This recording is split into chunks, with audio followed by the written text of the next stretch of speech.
নমস্কার, সকলকে স্বাগত জানাই কিচেন পোর্ট্রেটের পক্ষ থেকে। আর আমি হলাম পিউ। বাড়িতে থেকে যাওয়া এক্সট্রা ব্রেড বা পাউরুটি 2 বা 3 দিনের বেশি পুরনো হয়ে গেলে সেটা শক্ত হয়ে যায় বলে আমাদের ঠিক খেতে ভালো লাগে না। সেই ব্রেড বা পাউরুটি আমরা কিভাবে আবার ইউজ করতে পারি সেটাই আমি আজকে আপনাদের সাথে শেয়ার করব। এই পাউরুটি দিয়ে বাড়িতে তৈরি করা ব্রেড ক্রাম্বস তৈরির পদ্ধতি আমি আপনাদেরকে দেখাবো। এখানে আমি কিছু ব্রেড বা পাউরুটি নিয়ে নিয়েছি। এগুলোকে আমি ছোট ছোট টুকরো করে ছিঁড়ে নেব।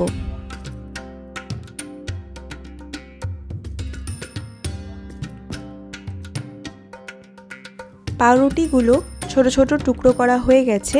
এগুলো আমি মিক্সিতে দিয়ে দেবো আর ভালোভাবে গুঁড়ো করে নেব।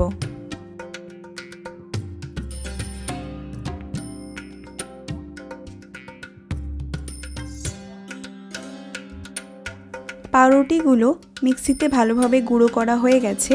এখন আমি একটি প্লেটে এটা ঢেলে নেব। এই ব্রেড ক্রাম্বস যদি আমরা স্টোর করে রেখে অনেক দিন ধরে ইউজ করতে চাই তাহলে এটাকে ভালোভাবে ড্রাই রোস্ট করে নিতে হবে। ড্রাই রোস্ট করার জন্য এখানে আমি একটি প্যান নিয়ে নিয়েছি।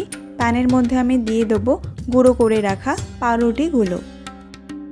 একদম লো ফ্লেমে এটাকে কন্টিনিউয়াসলি একভাবে ভালোভাবে নাড়াচাড়া করে ভালোভাবে ড্রাই করে নিতে হবে। এটার কালার যেহেতু আমরা চেঞ্জ করব না, তাই একদম লো ফ্লেমে এটাকে আমরা একভাবে ভালোভাবে নাড়াচাড়া করে নেব। দোকান থেকে কেনা প্যাকেটের বিস্কুটের গুঁড়ো হাতের মধ্যে নিলে যেমন দানা দানা মতন লাগে, তেমন এটাকেও ভালোভাবে ড্রাই রোস্ট করা হয়ে গেলে আপনি খেয়াল করবেন এটাও হাতের মধ্যে নিলে তেমনই দানা দানা মতন লাগবে। ভালোভাবে ড্রাই রোস্ট করা হয়ে গেছে। এটাকে আমি প্লেটে ঢেলে নিলাম। এবার এটাকে আমি একটা এয়ারটাইট কন্টেনারে ভরে রেখে দেব। এই হোমমেড ব্রেড ক্রাম্বস আপনি একটা এয়ারটাইট কন্টেনারে ভরে ফ্রিজে রেখে 1 থেকে 2 মাস ইউজ করতে পারেন। এই হোমমেড ব্রেড ক্রাম্বস আপনারা চপ, কাটলেট বা স্ন্যাক্স আইটেম বানানোর সময় বাইন্ডিং বা কোটিংয়ের জন্য খুব ভালোভাবে ইউজ করতে পারেন। আপনি চাইলে ফ্রেশ ব্রেড বা পাউরুটি দিয়েও ব্রেড ক্রাম্বস বানিয়ে বাড়িতে স্টোর করে রেখে দিতে পারেন।